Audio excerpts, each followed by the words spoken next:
All right. So, let me now move to a topic that was discussed earlier in the panels as well, which is lack of funding for women entrepreneurs. And Deepthi, let me come to you. You started Pulp Cosmetics with your kind of initial investments. Tell me, what is the major transformation that needs to be done? So I think with startups especially, right? So I think initially when we start, we think that it's okay to bootstrap. It's okay to probably even wait until much later to get funding. But that's a mistake that every startup does. And I was lucky enough to have mentors early through my journey, and I found investors.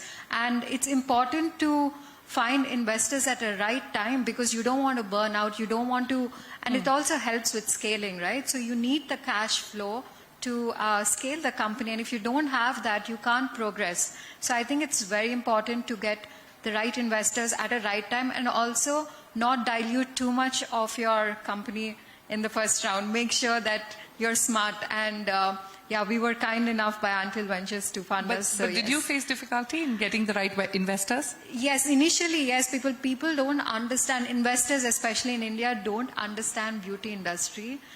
They think that it's a retail brand. So as soon as we launch, we make money in the next 3 years. But no, there's a lot of R&D that goes behind it, and it's not as easy to make money like other companies do. So it was very tough to convince the investors, but I think I did okay with that. Yeah. Surely. All right, Priyanka, let me come to you.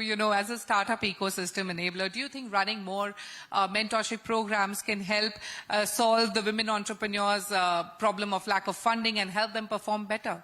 Sure. I think the mentorship comes more handy when you are in early stages, right? So you need a lot of information.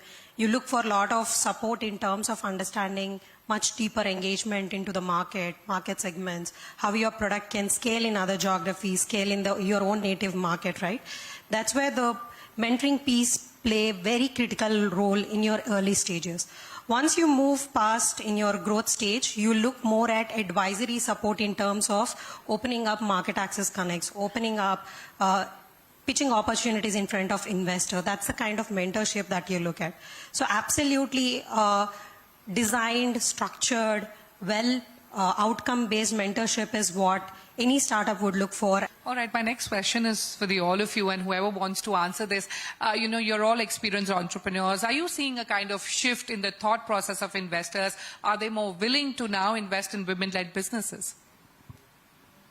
Yes, go ahead. I actually have a counter example for Sure. biases with investors. Would love to hear that, yeah. I think early on, maybe in the first couple of years of our journey, and we're 9 years into it now, I did face a little bit of bias being a woman founder. I have 2 male co-founders, one of which is my husband. But I think as the company started scaling really well and growing really well, I have almost faced no bias in the last 7 years. And that's actually, I think, shows the growth in the investment community today where people are accepting and understanding that women can do it all. Shilpa, what you agree with her? My view is the statistic. Only 1.5% of VC funding in India goes to women. So 98.5 goes to men. Clearly, Long way to go. So there's a long way to go. And these conversations help a lot. I'll also point out that in the US, for example, only 1.9% of VC funding goes to women. So we are there for, if that's not a good comparison, but it's equally bad across the world. And across the world, we have a lot to go, long way to go, including India, of course. So that's my take on it. All right. Likita, you've employed nearly 90% women workforce in your company, and that's quite a number. So tell us about, what will it take really for more organizations to kind of ensure equal participation of both men and women? I think it's important to understand the sector that I am in, which is the agri sector. So we employ a lot of labor. And we see that, as Mr. Rosha also pointed out, that in a certain strata of the workforce, there is a lot of women participation. But as we go up, there isn't much participation in the leadership roles. And that's where I think that there has to be more reform and like people coming in and actually encouraging women. Though we are 100% women-owned business, we do not have one single male director on our board. It Wow. is... That deserves a round of applause, ladies and gentlemen. Yes, we are. We constantly look for people because I don't want to feel like the odd one out in my office. So we constantly look for people to come join us. Also at the factory, we empower the local women to come and work. Kalpana, talk to us about, similar to hers, how you're empowering communities and women to participate in the kind of projects that you're doing. So first of all, starting with my own sustainable home. So 100 women in our community know what is a sustainable home today. Okay. And we don't talk sustainability in theory. We talk sustainability in action. So straight away, that's that's how we talk. And a number of talks, awareness sessions, a lot of TED Talks, and so many talks in the media about what is, harvesting rainwater, how logical it is and how circular it is. And today we've created a microeconomy by developing, restoring a stepwell. We've actually created a microeconomy for 100 women who live around the stepwell. They have come up with interesting ideas to market their own products, food, and they make money out of it. So I think we've gone in several tangents, and I'm super proud of what I do today. Mansi, tell us what kind of gender parity have you maintained at Dr. C? So our team at Dr. C is squarely 50-50 men and women. This is everyone from entry level all the way to management. And actually, a lot of our managers are homegrown from the lower levels. So we're very proud of that. This was a deliberate effort on my part because I wanted the company to represent India and society basically in terms of diversity in religion, race, gender, different parts of India, that sort of thing. All right, Priyanka, while the numbers of women-led startups have improved significantly, but the growth is not that impressive when it comes to, the female entrepreneurship index. So how do you think India can bridge that gap? So one, I think to start off, we don't have a common platform where we have benchmarked the legends or the leaders who are experiencing the same challenges across the globe, right?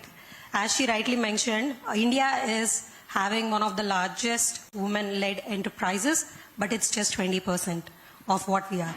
So I think blended financial mechanisms is one such way to promote women entrepreneurship. And we have, I think Telangana has the first Chief Innovation Officer woman, Shanta, driving grassroots innovation. We need to bring in leaders at that level who can actually stand as examples, driving innovation, setting up examples for other people so that they can relate to it and, go forward with it. Sure.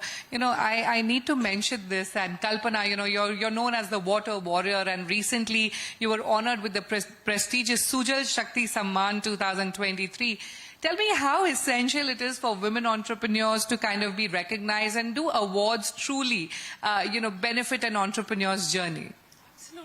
Absolutely does, because it's an inspiration for 100 more women to see that, this journey is successful and you're recognized by the nation. I mean, at a national platform, at the Jal Ministry, for what you do, you've been recognized. So that's a huge inspiration for a lot more women to step into this entrepreneurship, which is actually rainwater harvesting is a multi-crore business. If you actually strategize it and put it on the table and work around it, and it is creating sustainability, circularity, and not depending on water from rivers, and you are becoming sustainable as a city. So I think women, a lot more women can come into this arena, seeing this success story from where to where. I mean, I started as an architect and designer with my own sustainable home, and where I've reached today. So it's an inspiration for many people that you've seen that, on these platforms, you've been honored and recognized. I think it's